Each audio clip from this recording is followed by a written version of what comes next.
Hello बच्चों, जय माता दी। कैसे हो? अच्छे? मजा आ रहा है? ओके।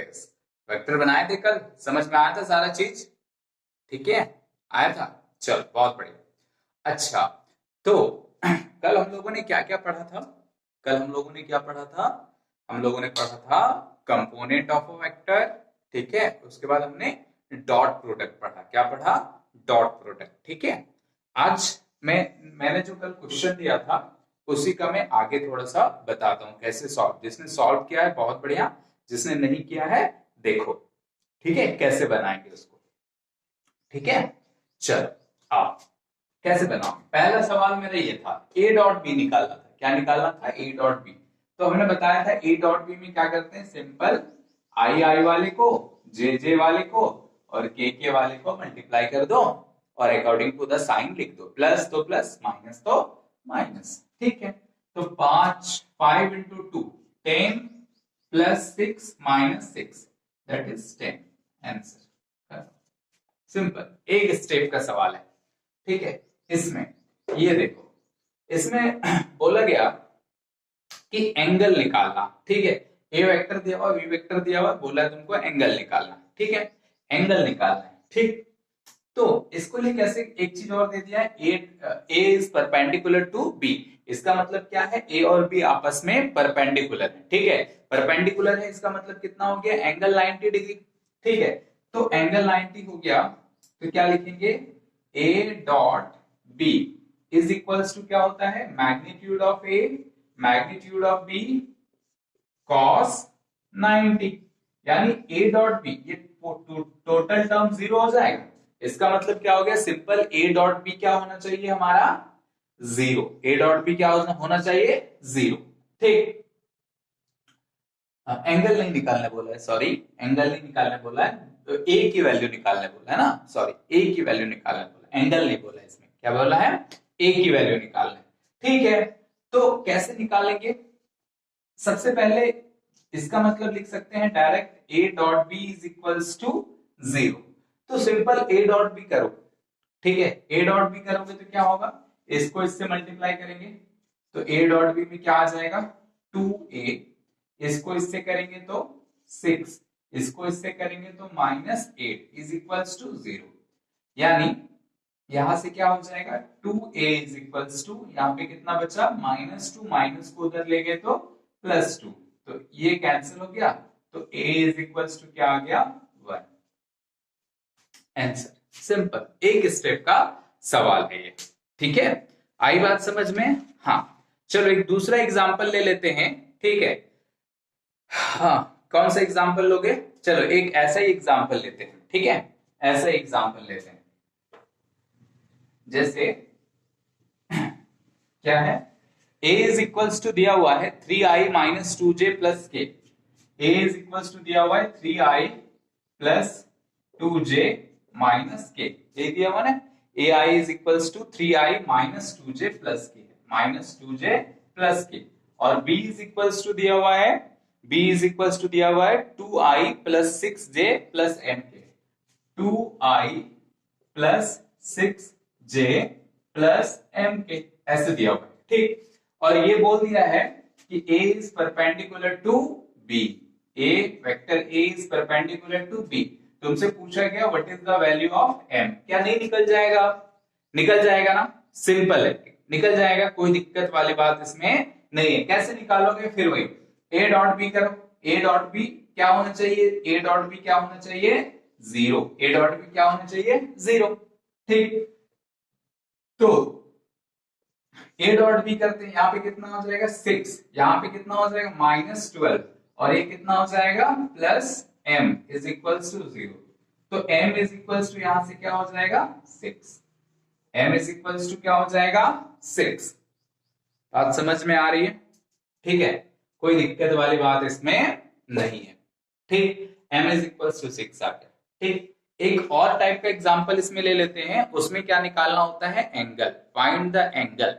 ठीक है, एंगल, जैसे अगर मान लो ऐसा दिया हुआ है, ठीक है, मान लेते हैं ऐसा दिया हुआ है, कैसा, ऐसा। ठीक है, कैसा दिया हुआ है, ऐसा। जैसे मान लो vector a is equals to दिया हुआ है i plus J plus k, और वेक्टर b दिया हुआ है तुम्हारा -2i प्लस -2j -2k, ऐसे दिया हुआ। a इज इक्वल्स टू क्या दिया हुआ है i j k और i plus j plus k, और b इज इक्वल्स टू क्या दिया हुआ है 2i plus 2j plus 2k। Simple सा इतना दिया हुआ है, ठीक है। तो तुमसे पूछा गया what is the angle between A and B, what is the angle between A and B, A और बी के बीच का एंगल कितना है, ठीक। तो कैसे बनाएंगे इसको, देखो हम क्या जानते हैं, vector A dot vector B is equals to होता है magnitude of A magnitude of B cos theta. क्या होता है, कॉस थीटा, ठीक। अच्छा, तो cos theta is equals to क्या लिख सकते हैं, cos theta is equals to लिख सकते हैं a dot B by magnitude of a magnitude of b, खत्म। बस इतना ही करना है, आंसर आ जाएगा। देखो a डॉट b निकालो, a डॉट b कैसे निकालेंगे, a डॉट b इन दोनों को मल्टीप्लाई करो, -2 ओके। एक का मैग्नीट्यूड निकालो, मैग्नीट्यूड निकालने का क्या फॉर्मूला होता था बताओ, अगर कोई एक वेक्टर है तो उसका फॉर्मूला होता था X square plus Y square plus Z square, ये मैग्नीट्यूड निकालने का फॉर्मूला होता था, ठीक है। ये जेड है तो ये क्या हो जाएगा तुम्हारा जेड स्क्वायर, ठीक है, ओके। तो इसका मैग्नीट्यूड कितना हो जाएगा, रख लो 1 का स्क्वायर 1 का स्क्वायर 1 का स्क्वायर, इसका मतलब √3। इसका निकालो, इसका कितना हो जाएगा, देखो इसका हो जाएगा 2 का स्क्वायर 2 का स्क्वायर 2 का स्क्वायर 4 4 4, ठीक है, कितना हो जाएगा √12, कितना हो जाएगा √12, ठीक है। अच्छा बहुत बढ़िया भाई, तो हमारा cos थीटा की वैल्यू आई, cos थीटा की वैल्यू आई, इन तीनों को प्लस करेंगे तो -6, और यहां पे कितना हो जाएगा, देखो 12 को ऐसे लिख सकते हैं क्या, देखो 12 को लिख सकते हैं 4 इंटू 3 लिख सकते हैं। अच्छा इसको ऐसे भी लिख सकते हैं ना, 4 इंटू 3 को ऐसे भी लिख सकते हैं √4 √3 लिख सकते हैं ऐसा। √4 की वैल्यू कितनी होती है, √4 की वैल्यू होती है 2, ठीक, और √3 इंटू √3 कितना हो जाएगा 3, तो टोटल कितना हो जाएगा 6, टोटल कितना हो जाएगा 6। तो ये 2 जा और ये 2 कैंसिल हो गया, यानी 3 2 जा 6 6 कैंसिल हो गया तो -1। अच्छा बताओ cos थीटा में थीटा कितना हो कि इसकी वैल्यू -1 हो, cos थीटा अगर -1 होना है तो थीटा कितना होना पड़ेगा 180, थीटा कितना होना पड़ेगा 180, कितना होना पड़ेगा 180, तो क्या लिख सकते हैं -1 के जगह पे cos 180 लिख सकते हैं। तो यहां से हम थीटा की वैल्यू कितना फाइंड आउट कर लिए 180, थीटा की वैल्यू कितना फाइंड आउट कर लिए 180। आई बात समझ में, हाँ। तो ये सिंपल तरीका होता है एंगल निकालने का, ठीक है, एंगल निकाल लिए, ठीक है, कोई भी अननोन वैल्यू निकाल लिए, डॉट प्रोडक्ट निकाल लिए, ठीक है। तो लगभग ये सारे सवाल इसमें हो गए, ठीक है। बाकी कुछ प्रूफ करने आएगा तो वो सिंपल सा क्या कहते हैं एप्लीकेशन होता है, प्रूफ कर लोगे, कोई दिक्कत वाली बात उसमें नहीं होगी, ठीक है। चलो अब आगे हम लोग देखेंगे, क्या देखेंगे आगे, हाँ एक चीज हम यहाँ पे डॉट प्रोडक्ट के बारे में थोड़ा सा जानेंगे, ठीक है, वो उसको बोलते हैं ज्योमेट्रिकल इंटरप्रिटेशन, ठीक है, geometrical meaning of dot product, ठीक है, geometrical meaning of dot product, ठीक है, इसको समझना है, ठीक है, समझना है क्या है ज्योमेट्रिकल, ठीक है, क्या लिख सकते हैं geometrical meaning of dot product, ठीक है, geometrical meaning of dot product. चलो आओ देखते हैं geometrical meaning of dot product. Simple, बहुत आसान है, सिंपल है, क्या है देखो, मान लेते हैं कि ये हमारा वेक्टर ए है, ठीक है, ये हमारा क्या है वेक्टर ए है, ठीक, ओके। और ये वेक्टर बी है, ये वेक्टर बी है। ठीक, मान लिए, चलो दिख रहा है ना, ये वेक्टर क्या है, बी है। थोड़ा साइन कर रहा है बोर्ड, क्या, एक सेकेंड, अब ठीक है। हाँ, तो ये ए हमारा एक वेक्टर है और बी हमारा एक वेक्टर है। ठीक, अब ऐसा मान लें चलो कि लाइट जो है, जैसे मान लो लाइट ए के परपेंडिकुलर आ रही है। ठीक है, ये जो लाइट आ रही है वो क्या आ रही है, ए के परपेंडिकुलर आ रही है। ठीक, लाइट ए के परपेंडिकुलर आ रही है। ठीक, तो सोच के देखो, सिंपल सी बात है कि बी का शैडो कुछ ऐसे बनेगा क्या, बी का शैडो ऐसे ऐसे बनेगा क्या, मतलब ये जो है यहां पे आकर के मिलेगा। ठीक, ये क्या यहां पे आकर के मिलेगा, इसको क्या बोला जाता है, प्रोजेक्शन। उसको क्या बोला जाता है, प्रोजेक्शन। इसको क्या बोला जाता है, प्रोजेक्शन। ठीक है, ये क्या हो गया, प्रोजेक्शन ऑफ बी ऑन ए। ठीक है, प्रोजेक्शन ऑफ बी ऑन ए। ठीक, तो ये वाला जो पार्ट है ये क्या है, प्रोजेक्शन ऑफ बी। ये क्या है, प्रोजेक्शन ऑफ बी, या तो हम बोल सकते हैं कंपोनेंट ऑफ बी अलोंग ए। क्या बोलेंगे, कंपोनेंट ऑफ बी अलोंग ए। ठीक है, हम इसको या तो क्या बोल सकते हैं, प्रोजेक्शन ऑफ बी ऑन ए, या कंपोनेंट ऑफ बी अलोंग ए। तो सोचो कंपोनेंट ऑफ बी अलोंग ए कितना होगा, देखो कंपोनेंट ऑफ बी अलोंग ए क्या हो जाएगा, बी कॉस थीटा। क्या हो जाएगा, बी कॉस थीटा। इसको अगर सॉरी ये वाला एंगल कितना है, थीटा। अगर ये एंगल थीटा है तो इसका कंपोनेंट इस साइड में बी कॉस थीटा होगा क्या, होगा, हाँ या ना, होगा। तो सोच के देखो, हम ए डॉट बी को लिखते क्या है, ए डॉट बी को ऐसे लिखते हैं ना, ए और magnitude of B cos theta. क्या ये projection of B along A है, हाँ या ना, projection of B along A. लिख सकते हैं, ऐसा लिख सकते हैं। सोचो इसका रिवर्स कर दो, ये समझ में आया, ये क्या हो गया, डॉट प्रोडक्ट का मतलब क्या हो गया, प्रोजेक्शन ऑफ बी अलोंग ए। ठीक है, component of B along A लिख सकते हैं ऐसा। अब सोचो कि अगर हम उल्टा कर लें, ठीक है, उल्टा करने का मतलब क्या हो गया कि इसको बी कर दें और इसको ए कर दें, इसको बी और इसको ए। ठीक है, तो क्या होगा, तब इस केस में क्या हो जाएगा, सोचो ये ए हो गया और ये बी हो गया। इस केस में क्या हो जाएगा, projection of A on B, projection of A on B, simple हो जाएगा, सिंपल सी बात है। ठीक है, तो इस केस में क्या लिख सकते हैं, यहां पे लिखेंगे बी और यहां पे ए। तब हमारा ये क्या हो जाएगा, B dot A, B dot A. ठीक है, बी डॉट ए। ठीक है, इसका मतलब ये हुआ कि हम ए डॉट बी को बी डॉट ए भी लिख सकते हैं, ये प्रॉपर्टी होती है। ठीक है, ये डॉट प्रोडक्ट की प्रॉपर्टी होती है। ये क्या होती है, डॉट प्रोडक्ट की प्रॉपर्टी होती है।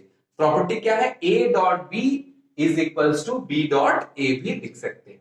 ठीक, डॉट प्रोडक्ट का ज्योमेट्रिकल मीनिंग क्या होता है कि इसमें एक वेक्टर दूसरे पे प्रोजेक्शन होता है, एक वेक्टर दूसरे वेक्टर पे प्रोजेक्शन होता है, सिंपल। आई बात समझ में, हाँ चलो अब हम लोग पढ़ेंगे, ठीक है, अब हम लोग पढ़ेंगे क्रॉस प्रोडक्ट और वेक्टर प्रोडक्ट। अब हम लोग क्या पढ़ेंगे, क्रॉस प्रोडक्ट और वेक्टर प्रोडक्ट। ठीक है, ये भी बहुत आसान होता है।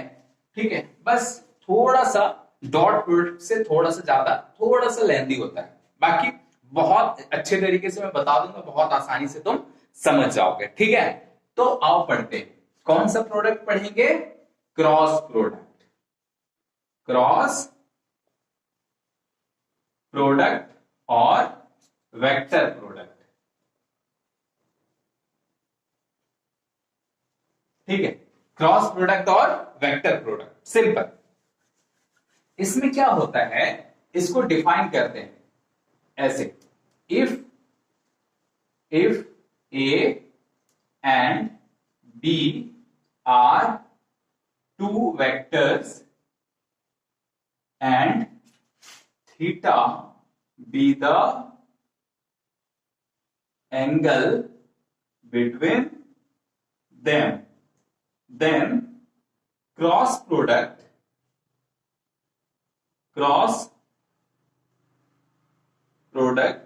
is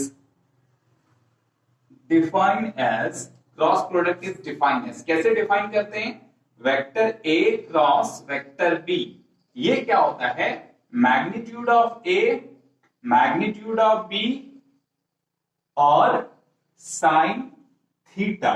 ठीक है, इसमें क्या आएगा, साइन थीटा आएगा, क्या आएगा, साइन थीटा, यानी A cross B is equals to क्या होगा, magnitude of A magnitude of B sine theta. आ रही बात समझ में? हाँ। अच्छा, ये वेक्टर प्रोडक्ट है, ये कौन सा प्रोडक्ट है, वेक्टर प्रोडक्ट है। वेक्टर प्रोडक्ट का मतलब क्या होता है कि जब दो वेक्टर का प्रोडक्ट होगा ना, तो उसका जो रिजल्ट आएगा, ठीक है, जो उसका रिजल्ट आएगा वो भी एक वेक्टर ही होगा। बात समझ में आ रहा है क्या बोल रहा हूं मैं? मैंने क्या बोला कि अगर हमारे पास दो वेक्टर हैं, अगर हमारे पास दो वेक्टर हैं और उनको हम वेक्टर प्रोडक्ट के अकॉर्डिंग मल्टीप्लाई करेंगे, तो जो हमारा रिजल्टेंट आएगा वो भी एक वेक्टर ही होगा, वो भी एक हमारा क्या होगा, वेक्टर ही होगा। ठीक, जैसे एग्जाम्पल के तौर पे तुमने कभी टॉर्क का नाम सुना है? सुना है टॉर्क का नाम? नहीं सुना है? चलो कोई बात नहीं, जान लोगे, अगर सुना है तो बहुत अच्छी बात है, नहीं तो जान लोगे। ठीक है, टॉर्क हम डिफाइन करते हैं डिस्प्लेसमेंट या perpendicular distance r into force, यानी r cross f, this is torque. यहां पे r भी वेक्टर होता है और फोर्स भी वेक्टर होता है, डिस्प्लेसमेंट हो गया ये, और ये क्या हो गया, फोर्स। तो दोनों वेक्टर क्वांटिटी है, दोनों वेक्टर क्वांटिटी है, इसका मतलब क्या हो गया कि अगर उन दोनों को मल्टीप्लाई करेंगे तो टॉर्क जो आएगा वो भी एक वेक्टर क्वांटिटी ही होगा, वो भी एक वेक्टर क्वांटिटी ही होगा। बात आ रही है समझ में? हाँ, तो ऐसी चीजों को मल्टीप्लाई करने के लिए हम लोग इस क्रॉस प्रोडक्ट का यूज करते हैं। अब देखो यहां पे क्या रिजल्ट में हमको ये, इससे हमें वेक्टर का तो पता नहीं चलता है, तब हम क्या करते हैं, इसको वेक्टर बनाने के लिए एक unit vector N cap multiply करते हैं। एक यूनिट वेक्टर क्या मल्टीप्लाई करते हैं, एन कैप एक यूनिट वेक्टर मल्टीप्लाई करते हैं। ठीक है, तो यहां पे लिख सकते हैं क्या, where N cap is a unit vector which gives the direction of A cross B, which gives the direction of A cross B। ये क्या करता है, A cross B का डायरेक्शन देता है। ठीक है, अब इसको सबसे हमारा काम होता है इसको निकालना। ठीक है, और वो एक सिंपल स्टेप में बता दूंगा, उससे तो क्या होगा, सारा चीजें निकल जाएगा। ठीक है, तो ये डेफिनेशन, ये क्या है, डेफिनेशन है क्रॉस प्रोडक्ट का। क्रॉस प्रोडक्ट कैसे डिफाइन करते हैं, A cross B is equals to magnitude of A magnitude of B sine theta N cap. ठीक, हाँ, आओ इसको एक एग्जाम्पल के तौर पे देखते हैं। ठीक है, इसको क्या करते हैं, एक एग्जाम्पल के तौर पे देखते हैं। ठीक है, अच्छा,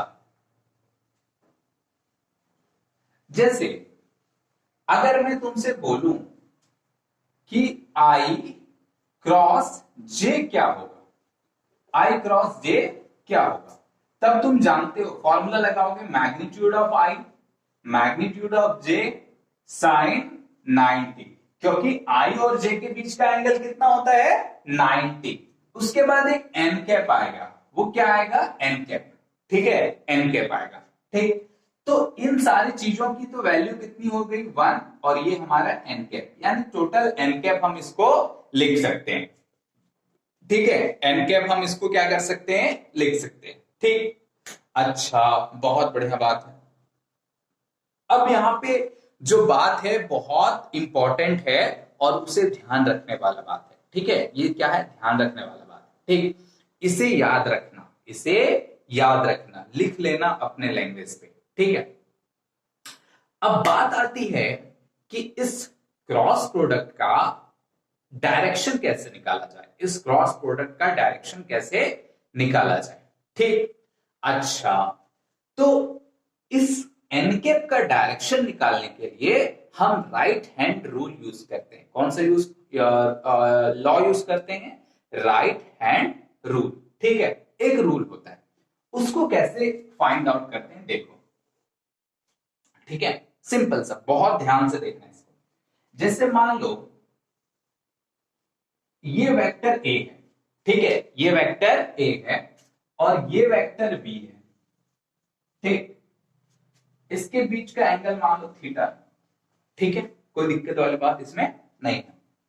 तो हमें क्या बोला गया? फाइंड ए क्रॉस बी। हमें क्या बोला गया? फाइंड ए क्रॉस बी। ठीक, तो ए क्रॉस बी कैसे निकालेंगे? ए क्रॉस बी कैसे निकालेंगे?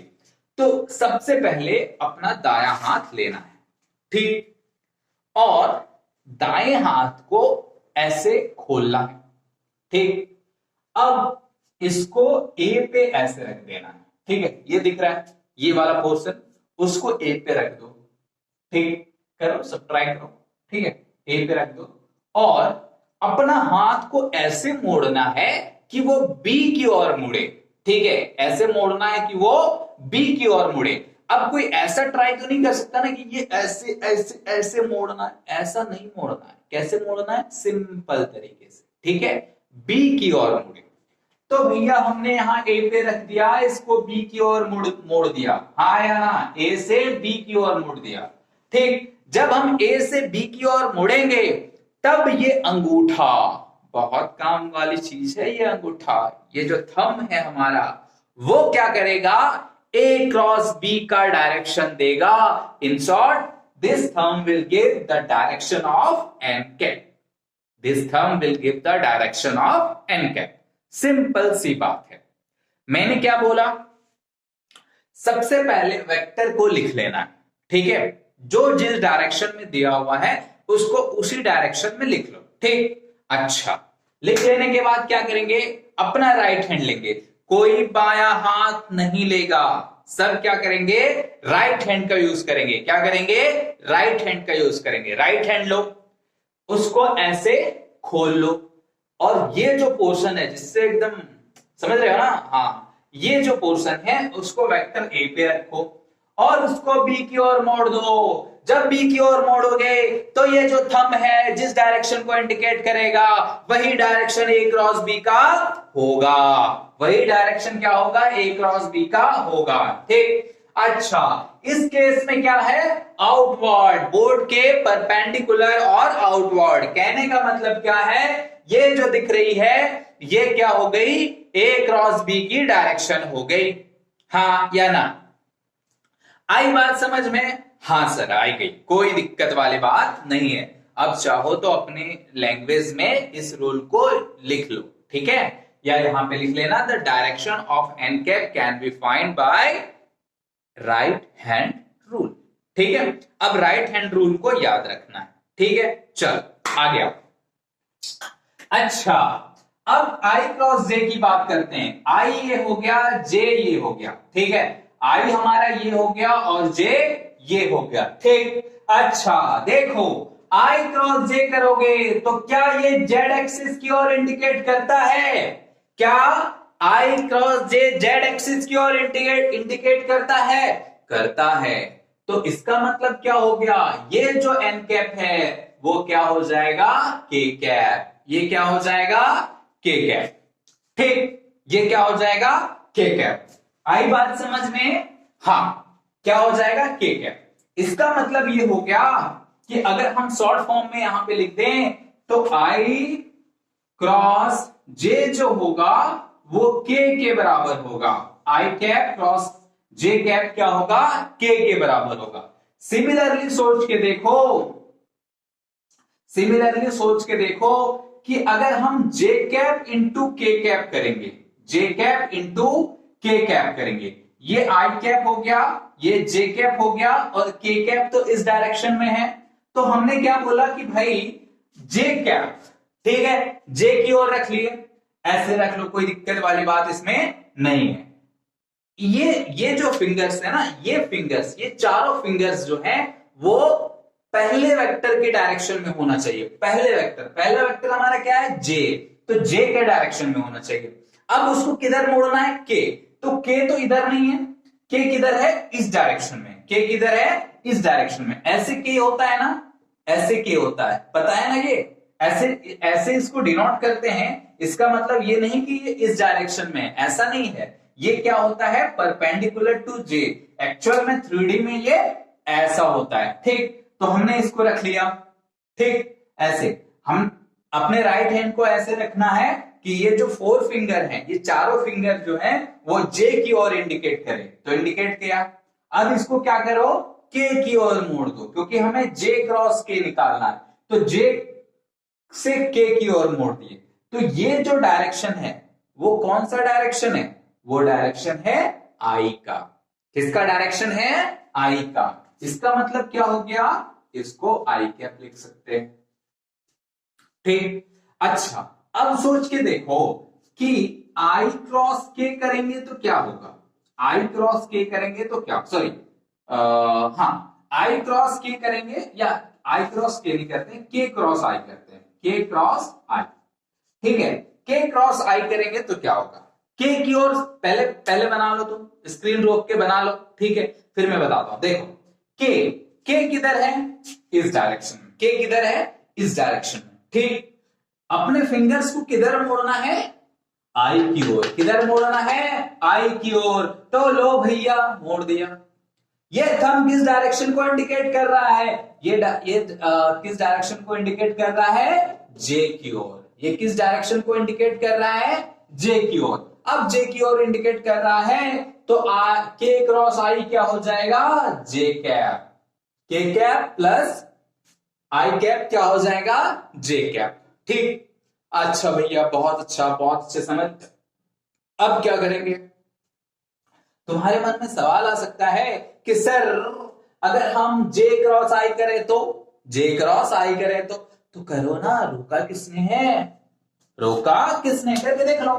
क्या है, जे क्रॉस आई करना है भैया, ठीक है। ये जे है, हमने अपने फिंगर्स को जे के डायरेक्शन में रख दिया, आई की ओर मोड़ दिया, तो क्या अंदर की ओर जा रहा है, जा रहा है। इसका मतलब ये फिंगर्स, ये जो थंब है वो माइनस के एक्सिस की ओर इंडिकेट कर रहा है। किधर इंडिकेट कर रहा है, माइनस के एक्सिस की ओर इंडिकेट कर रहा है। तो अगर हम ऐसा लिखें कि भैया जे क्रॉस के, नहीं, जे क्रॉस आई, जे क्रॉस आई क्या हो जाएगा, माइनस के, ठीक। चलो, वैसे ही क्या होगा, जे क्रॉस के है आई, तो के क्रॉस जे क्या हो जाएगा, के क्रॉस जे क्या हो जाएगा, माइनस आई। करके देख लो, के क्रॉस जे, क्या ये के है, ठीक है, के है, तो के के डायरेक्शन में अपना फिंगर्स रखना है ऐसे। ये हो गया भैया के, जे की ओर करना है, करो जे की ओर ऐसे। तो ये किधर इंडिकेट कर रहा है, माइनस आई। किधर इंडिकेट कर रहा है, माइनस आई। इसको प्रैक्टिकली करना है, ठीक, नहीं तो नहीं समझ में आएगा बच्चा। बात समझ में आई, हाँ। चलो, ओके। सिमिलरली अगर हम इसको करेंगे आई क्रॉस के, ठीक है, तो वो आएगा माइनस जे। वो क्या आएगा, माइनस जे, ठीक है। आई बात समझ में। एक छोटा सा इसका ट्रिक होता है, वैसे आप ये हमेशा यूज होगा, ये जो हमने बताया राइट हैंड रूल वो हमेशा यूज होगा। अगर ये तुमको आता है तो तुम कभी भी मात नहीं खाओगे। बात समझ में आ रहा है। अब जैसे देखो, आई जे के लिए का मैं एक स्पेशल रूल बताता हूं। आई जे के लिए मैं एक स्पेशल रूल बताता हूं, ठीक है। वो क्या, सिंपल सी बात है। सबसे पहले हम एक सर्कुलर ट्रैक बनाएंगे। सबसे पहले हम क्या करेंगे, एक सर्कुलर ट्रैक बनाएंगे, ठीक, ओके। तो वो कैसे, एक सर्कुलर ट्रैक बनाएंगे, ठीक है। अब इसके 3 पॉइंट हम लेंगे, 1 2 और 3। यहां पे आई लिखो, यहां पे जे लिखो और यहां पे के लिखो, ठीक है। आई कैप, जे कैप, के कैप, ठीक। आई कैप, जे कैप और के कैप। अब देखो, अगर बहुत ध्यान से देखोगे तो जब हम क्लॉकवाइज जाते हैं, ठीक है, क्लॉकवाइज, क्लॉकवाइज, क्लॉकवाइज मतलब समझते हो ना, ये घड़ी के सुई की तरह अगर हम चलें तो पॉजिटिव लेंगे, ठीक। और एंटी क्लॉकवाइज चलेंगे, क्या करेंगे, एंटी क्लॉकवाइज चलेंगे, ठीक है, तो नेगेटिव लेंगे। एंटी क्लॉकवाइज चलेंगे तो क्या लेंगे, नेगेटिव लेंगे, ठीक है। एंटी क्लॉकवाइज के लिए नेगेटिव और क्लॉकवाइज के लिए पॉजिटिव।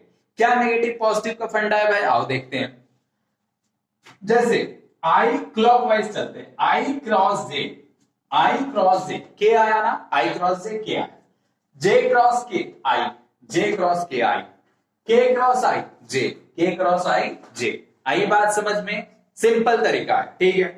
अब देखो एंटी क्लॉकवाइज ले लो, एंटी क्लॉकवाइज जे इंटू आई, जे इंटू आई मतलब जे क्रॉस आई, ये कितना हो जाएगा, माइनस के, आई क्रॉस के, आई क्रॉस के माइनस जे, ठीक है, के क्रॉस जे, के क्रॉस जे कितना हो गया, माइनस आई। बात समझ में आया, ठीक है। करना क्या है, जिसका जिसका मल्टीप्लीकेशन होगा उसको ले लो, ठीक, और बाकी को लिख दो। जैसे इसका और इसका लिखे आई क्रॉस जे, तो इसको क्या लिखेंगे, सिंपल इक्वल्स टू के, ठीक। आई बात समझ में, हाँ कैसे, I cross J is equals to K. Clockwise है तो पॉजिटिव, एंटी क्लॉकवाइज है तो नेगेटिव, इतना ही याद रखना है, बाकी खत्म, ठीक। अब ये आई जे के लिए हो गया भैया, ठीक।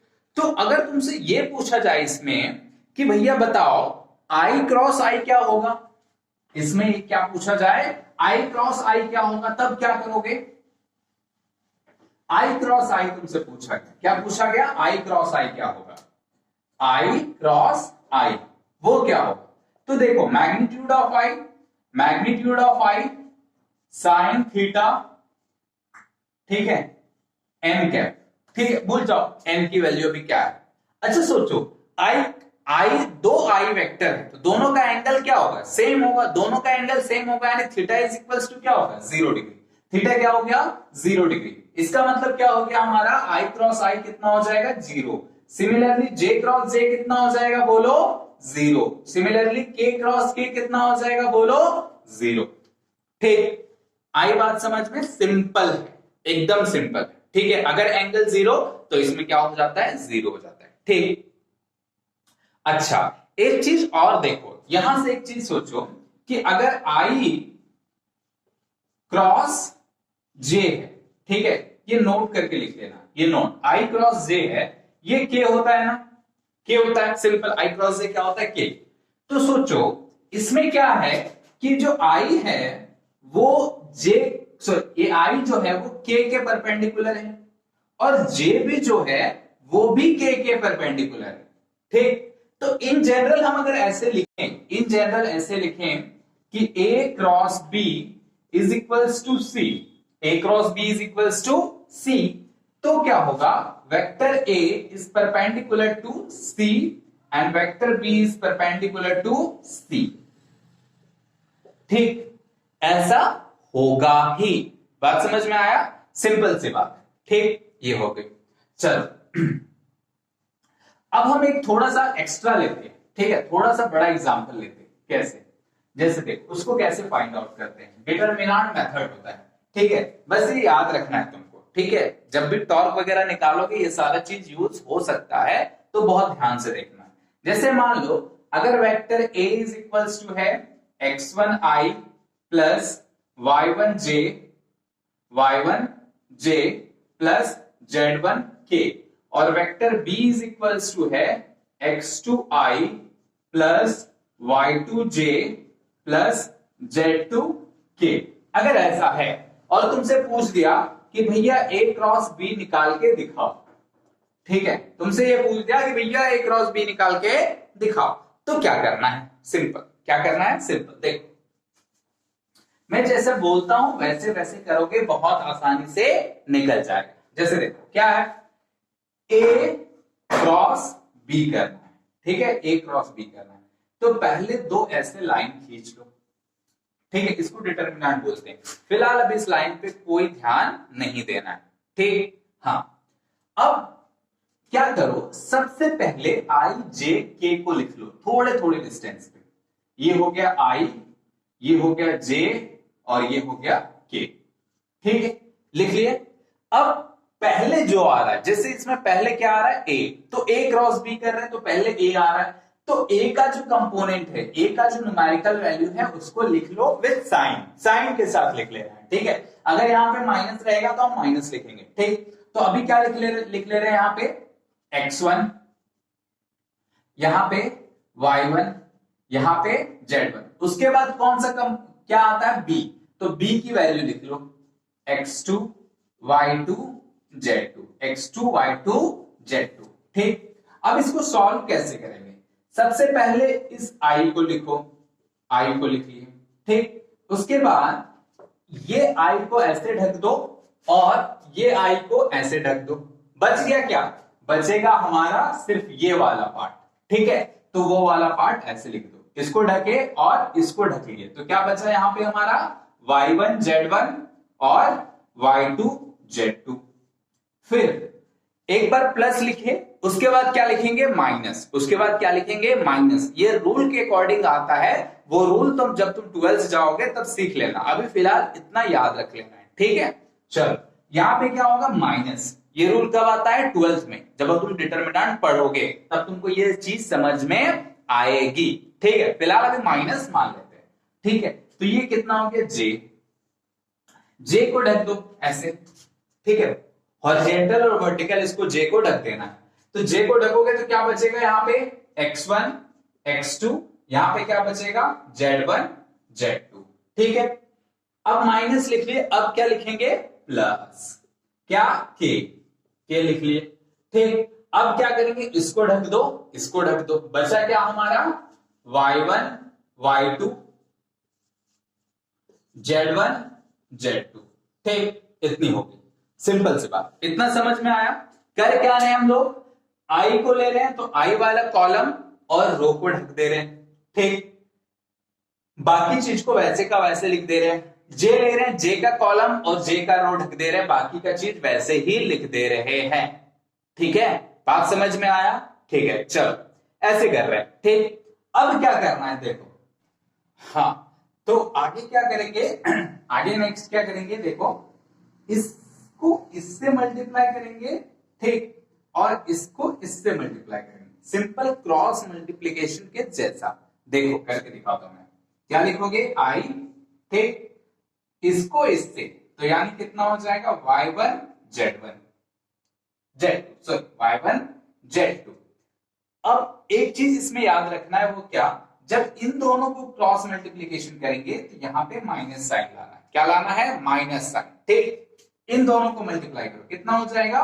y2 z1। सिंपल, कुछ नहीं करना, बस इतना। क्या करना है? इसको इससे मल्टीप्लाई कर दो, कर दिए। माइनस साइन दे दो, इसको इससे मल्टीप्लाई कर दो, कर दिए, खत्म, ठीक। फिर माइनस जे, अब फिर वही काम करना है, इसको इससे, खत्म, ठीक है। इन दोनों को मल्टीप्लाई करो, कितना हो जाएगा? x1 z2। इन दोनों को करोगे तो क्या? Minus x2 z1।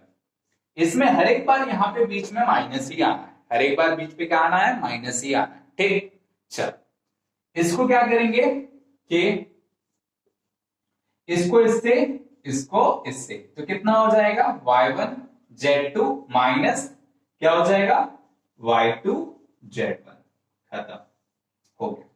This is the a cross b। ये क्या आ गया? a क्रॉस b, ठीक। अब जैसे कि इसमें देखो i भी है, j भी है और k भी है, इसका मतलब जो रिजल्ट है हमारा वो भी क्या? एक वेक्टर है। जो रिजल्ट है हमारा वो भी क्या है? एक वेक्टर है। इसका मतलब क्रॉस प्रोडक्ट में हमेशा वेक्टर में ही आता है रिजल्ट।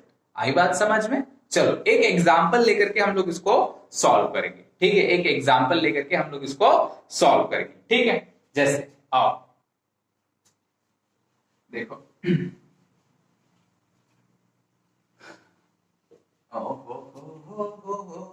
देखो कैसे सॉल्व करेंगे इसको।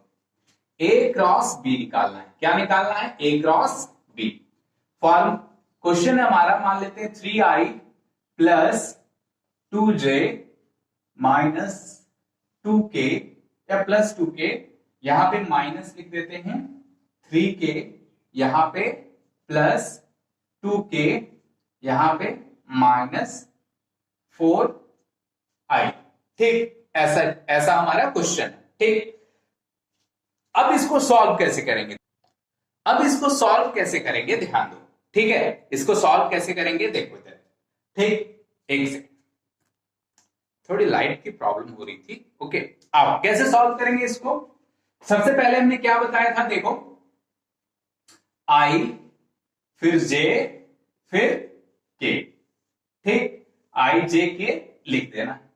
उसके बाद जो वाला वेक्टर पहले है उसका न्यूमेरिकल वैल्यू एक एक करके लिख देना है। 3, ये 2 और ये 2 लिख दिए, ठीक? अब क्या करेंगे, दूसरे वाले का न्यूमेरिकल वैल्यू लिखना है विद साइन, साइन के साथ। जैसे यहाँ पे -4 है तो -4, यहाँ पे 2 है तो 2, और यहाँ पे -3 है तो 3, ठीक? लिख। नेक्स्ट स्टेप में हमारा क्या था कि इस आई को लिखेंगे और इसके रो और कॉलम को ढक दिए, जो बच गया उसको लिख दो। क्या बचा? 2 2 2 -3। फिर एक माइनस साइन आता था, फिर क्या लिखते थे? जे, ठीक? फिर क्या करते थे? जे वाले कॉलम को ढक दो। क्या बचा? जो बचा वो लिख दो। ये दोनों बचेगा तो क्या बचा? 3 -4 2 -3 लिख दिए, ठीक? चल, अब क्या लिखेंगे? प्लस के, प्लस के, इसको ढक दो और इसको ढक दो। क्या बचा? ये लिख दो। कितना? 3 2 -4 2 हो गया, सिंपल। आई बात समझ में? हाँ, तो ऐसा हो गया। अब क्या करेंगे? क्रॉस मल्टीप्लीकेशन करते हो, इसको इससे, इसको इससे। 3 इंटू, सॉरी 2 इंटू -3 क्या हो जाएगा बोलो? 2 इंटू -3 -6। फिर यहां क्या हो जाएगा? 2 2 4 तो क्या हो जाएगा? -4, क्योंकि हमेशा एक बीच में माइनस साइन आता था ना।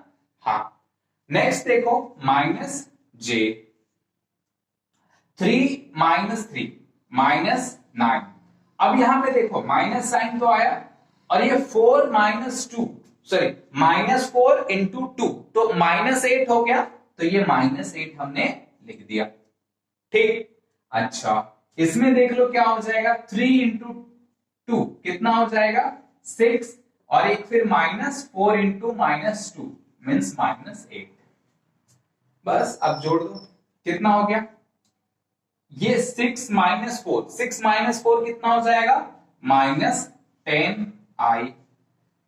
इसमें कितना हो जाएगा? माइनस माइनस प्लस, तो -1, -9 + 8 क्या हो जाएगा? -1, और इस -1 इंटू -j तो कितना हो जाएगा? +j। यहां पे देखो क्या हो जाएगा? माइनस माइनस प्लस, ठीक? माइनस इंटू माइनस क्या हो जाएगा? प्लस, तो 8 और 6 14, 14 इंटू के तो 14 के हो गया, सिंपल। ये हो गया हमारा A क्रॉस B। ये क्या हो गया हमारा? A cross B। बात समझ में आया? सिंपल सा बात है, कोई खास बात नहीं है। सारा क्रॉस प्रोडक्ट ऐसे ही बनेगा, सारा क्रॉस प्रोडक्ट ऐसे ही बनेगा। आई बात समझ में? हाँ, अब इसमें देख लो इसका ज्योमेट्रिकल मीनिंग क्या होता है। इसका ज्योमेट्रिकल मीनिंग क्या होता है? सिंपल, इसका ज्योमेट्रिकल मीनिंग होता है कि अगर, लिख लो, सिंपल लिखो, पहले लिखो, if two vectors A and B, if two vectors a and b are represent, or ऐसे लिखो, are represented by the two adjacent side of a parallelogram, then a cross b is given by the a cross b, ऐसे लिखो, the a cross b will give the area of parallelogram, the a cross b will give the area of parallelogram। मतलब क्या है? Simple देखो कि मान लो ऐसे, क्या मानोगे? मान लेते हैं एक पैरेललोग्राम ऐसे, ठीक? ऐसे ऐसे मान लो ये वेक्टर a है और ये vector b। If A and B are the two adjacent side of a parallelogram, ठीक है? ये एंगल थीटा है, देन एरिया जो हो जाएगा वो क्या हो जाएगा? Magnitude of A cross B। Magnitude of A cross B. Simple. इसका जो मैग्नीट्यूड होगा वो क्या देगा, एरिया ऑफ पैरेललोग्राम। क्या देगा, area of parallelogram. A cross B क्या दे देगा, एरिया ऑफ पैरेललोग्राम। ठीक है, बात समझ में आई, सिंपल सा बात है। ठीक, चलो ये हो जाता है ज्योमेट्रिकल मीनिंग। अगर ए इंटू बी दिया हुआ है, सॉरी वेक्टर ए दिया हुआ है, वेक्टर बी दिया हुआ है, उसका क्रॉस प्रोडक्ट निकाल लो तो वो क्या मिल जाएगा, क्या मिल जाएगा बोलो, एरिया ऑफ पैरेललोग्राम। क्या मिल जाएगा, एरिया ऑफ पैरेललोग्राम। ठीक है, ये होता है क्रॉस प्रोडक्ट का ज्योमेट्रिकल मीनिंग। चलो अगर इसका हाफ कर दे तो, हाफ कर दे तो ऐसे मान लो, ठीक है, ऐसे मान लो तो ये क्या हो जाता है, ट्रायंगल। ये क्या हो जाता है, ट्रायंगल। तो हाफ कर देंगे, हाफ करेंगे तो क्या दे देगा, एरिया ऑफ ट्रायंगल। ठीक है, यानी अगर हम ऐसे लिखें half of A cross B, magnitude of A cross B, तो ये क्या दे देगा, एरिया ऑफ ट्रायंगल। ठीक है, एरिया ऑफ ट्रायंगल मतलब ये पार्ट क्या दे देगा, हाफ ए क्रॉस बी। पूरा पैरेललोग्राम का निकालना है तो A cross B, magnitude of A cross B will gives the area of parallelogram. This is the geometrical meaning. This is the geometrical meaning. आई बात समझ में? चलो इतना लिख लो, फिर आगे नेक्स्ट क्लास देखेंगे। ठीक है ना, चलो बाय।